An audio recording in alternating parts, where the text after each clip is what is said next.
One of the most frustrating things we've seen with our clients is when the CRO is still dealing with a CEO or founder that is involved in every single big deal that comes through. It hurts the organization if you're in an agency or if you're in a consultancy, somewhere in the $10 to $30 million range. If the founder or CEO is always involved in these large deals, it really hampers how the team is able to grow and how the brand is able to grow without their involvement. And sometimes this even extends to the CRO role itself. If you are constantly working deals and you do not want to be working deals, then this video is also for you. We're gonna go over exactly what this looks like, what it could be costing the firm, and then a structural breakdown of the patterns that we see keeping both of you stuck here, preventing the company from growing to the next stage. And so a lot of times when you're an incoming CRO or you've been there for a little bit, you took this seat to get deals off of the CEO or the founder's plate. They might have even told you that when they were hiring you, that they were too involved in sales as a whole. And so you might be 18 months in though, and the founder is actually still in every deal that's over $250,000 or larger. And so if you're in that $10 to $30 million range, that's a sweet spot where this happens a lot. Large deals, the founder, the CEO still wants to be involved, still wants to be driving that to close and doesn't really step back or allow the team to drive that growth, drive that relationship going forward. And so you can't pull them out. They can't stop themselves because they've been doing this since they've been growing the firm. It's a natural part of growing a small firm. And now everyone feels stuck. The team that was hired to do this stuff, they're only getting the small deals and they're not able to nurture and build their own client base and their own performance over time because the CEO or the founder or even the CRO is always stepping in and taking these big deals. And so this is actually a very different problem than a lot of other industries. And so services is very different from industries like SaaS, where it's very easy for a founder or CEO to step out of deals way before you get to even the $5 million per year mark. You're able to usually get out of those large deals and have a team that's actually operating and scaling this for you. But services is different. There's many reasons for that, like I said. But in services, especially when you're small, the founder is the firm. They're the face of the organization. They're the one who drives a lot of those relationships. And they're also working on how their firm is delivering while they're growing, while they're trying to delegate things out and actually scale it. We're in no different situation ourselves. We are not in the $10 to $30 million range yet, but we know that this is a struggle with the clients we work with. And we know that from our own standpoint, right now, the founder, myself, is the firm when it comes to the selling side of things. And this should change and evolve as the firm actually grows. So relationships usually route through the founder here. Buyers are usually expecting it, and it's until you can actually make it different from a structural standpoint for your team and for the firm. So you were hired to fix this usually, but you cannot do this alone. It's a very difficult task because there's competing interests here with the CEO who hired you, with the founder who hired you, and now you have to tell them to back off. And so this is where it gets fun and interesting. Now, these are typically the three areas where this actually ends up breaking when you do try to enforce this change or to bring the change to the organization by having the founder, CEO step back a little bit. So usually we see people either going too hard, too soft, or too political. Those are the three buckets. If they're going too hard, it creates a lot of friction in the relationship between the CEO or founder and the CRO. And while this is natural at the leadership level, it also can cause some issues if it goes too far. So depending on how hard you push and exactly what the numbers look like after you push, patience can wear thin, and the time it takes to actually do that transition isn't actually allowed to come to fruition. Another way we see it is it's too soft. The CRO doesn't want to tell the founder, the CEO, that they have to step out of these deals and only be brought in very specific situations with specific accounts if the team requests it.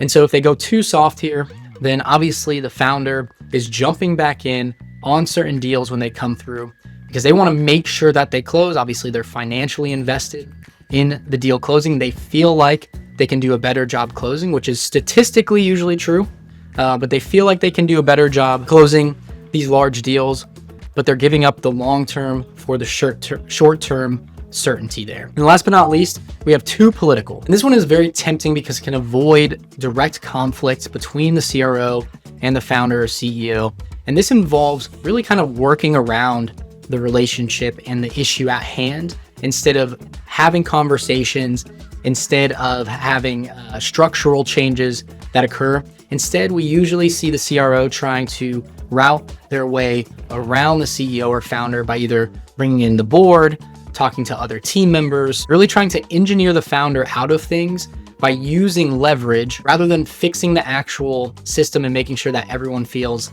like it's a win in terms of how the organization is changing. So this is a really dangerous one because it's one that people can naturally default to if they've tried to have the conversation with their CEO or founder about changes that need to be had. Maybe there was some resistance that was met. And so instead they just take a step back. They said, I'll just go around this problem rather than facing it head on. And so what this causes is a long-term division in the organization. It's very unhealthy for the selling team, for the operating team, for the executive team, when all of this stuff comes to fruition. So it eventually does. It might not in the short term, but long term, this is actually going to split the firm as a whole. So then you'll have people siding with either the CEO or founder, and then people siding with the CRO. And it feels more of like a mutiny than anything. And even if the results are there, even if it ends up being successful, it leaves the organization fractured and is honestly just a very, very difficult situation to navigate for the firm as a whole. So we see this in a lot of agencies, a lot of consultancies, unfortunately, especially when that CRO is being brought in and is met with initial resistance. And so overall, this is the sequence that actually works. This is the playbook that we use from a very high level to start moving this founder outside of these large deals and allowing the structure to take place to close these large deals and accounts instead. And so the biggest part of all of this is just communication, which is obviously very basic, but through this whole process, everyone who has been involved needs to be looped into the process about what is changing, when, and how, so that no one is caught blindsided by stuff that is happening. And so in the first step here, you want to diagnose and structure everything. You want to map out all the roles. You want to map out all your deal stages and pipelines, the risk points, any types of handoffs or automations, any type of research or customization that's being done currently by the founder that maybe hasn't been captured yet. You want everything laid out on paper. You want to see the Legos that you have in your hand so that you can start restructuring things and building it to a spec that makes sense and will allow you to build a larger and more effective structure. Then once this is done, once you have rebuilt everything based off of this mapping, this structure alignment, you're going to want to start rerouting the pipeline. You don't have to do this all at once. You can start splitting the number of deals that go to the founder or to the team, and you can just slowly transition that to where the founder and CEO is no longer involved in those large deals. So this is one action that is a little bit forcible.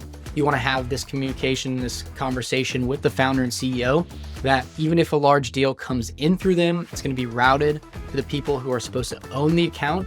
It's not going to stay with the founder or the CEO. They're going to take a step back and be there for support as needed, but they're not going to be the one directly closing it. Next, you have to shift the cadence. And so you're going to have to change these meeting rhythms and these decision checkpoints to fit an actual sales operating plan rather than letting the founder or the CEO just give people a call whenever they want, kind of do things by the seat of their pants and not follow the structure that's put in place with the team, following these checkpoints, all the qualification steps that they typically have to do.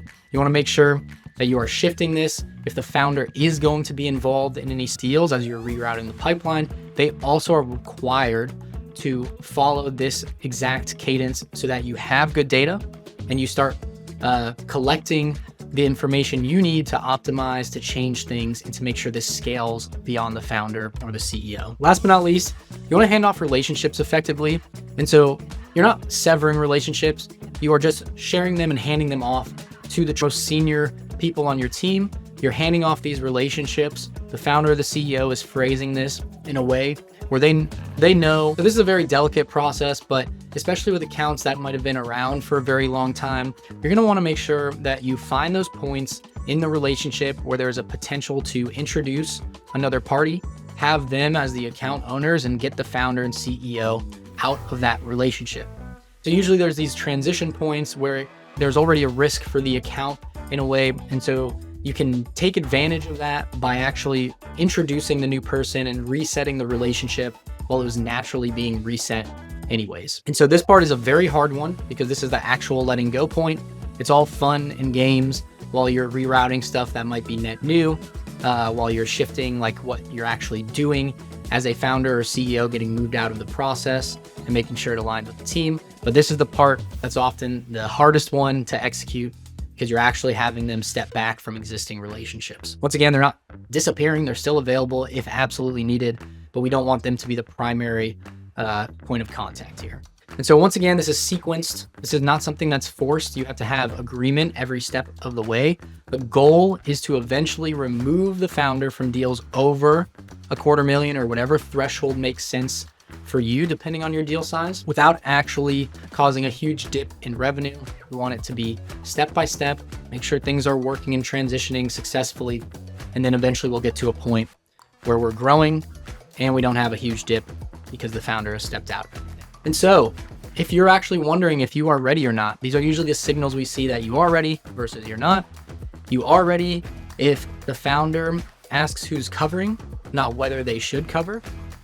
If they defer reflexively to the team instead of to themselves, or asking who's supposed to take this, or if they talk about the next chapter from a personal standpoint or from an organizational standpoint, that obviously indicates they're ready to step out. Not necessarily that they just hired you. That's not necessarily the strongest signal, but that they're actually weaving this into conversations with you as the CRO.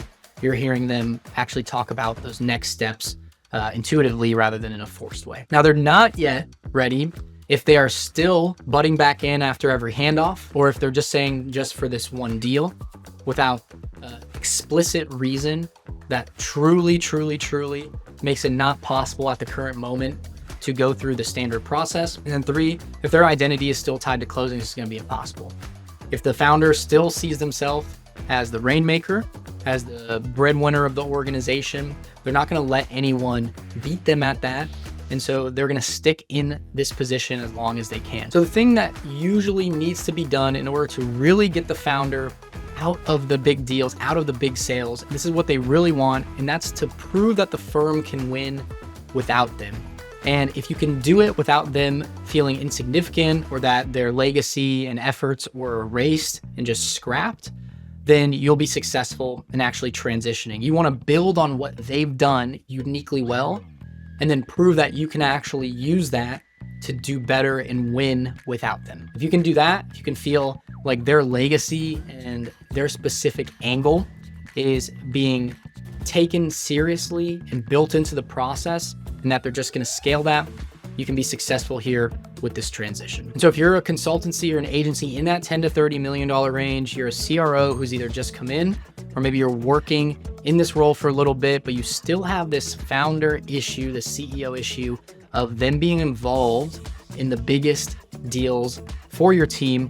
We handle this type of stuff specifically at Merger Data. We deal with professional services firms. Specifically, we see it from an individual firm level, but we also see it all the way up to the actual acquisition and roll-up of these professional services firms, the struggles of getting the founder out of the sales process, making sure that revenue doesn't dip significantly.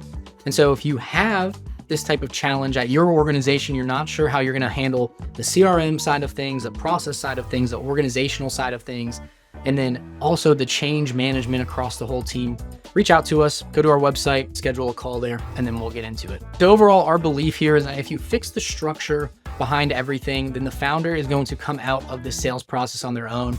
If you prove that a restructuring of how you run deals, how they're assigned, the types of information and touches that you provide along the way is going to be up to par and even better than what they've been doing, they'll have the confidence to start transitioning this to the team rather than taking it on themselves at all times. So you'll be able to work through over 12 to 18 months, getting the founder, getting the CEO out of these large deals and worked by your team instead. Overall, this is not a willpower thing. It's not something that you're just going to push yourself and push the organization through and get to the end. It's a structural fix that needs careful planning, careful understanding of all the details and all the parts that are at play so you can come up with an actual plan and architecture that's going to be successful and move the founder, move the CEO out of these large deals. If you're a CRO at one of these types of firms, reach out to us. If you're a CEO or founder who feels like they're on the other side of this and that it's tough for you to step back from these large deals, then reach out to us as well, and we'll dig into the details and see what possible next steps there are. I'm Dan Saavedra from Merger Data. Thanks for watching.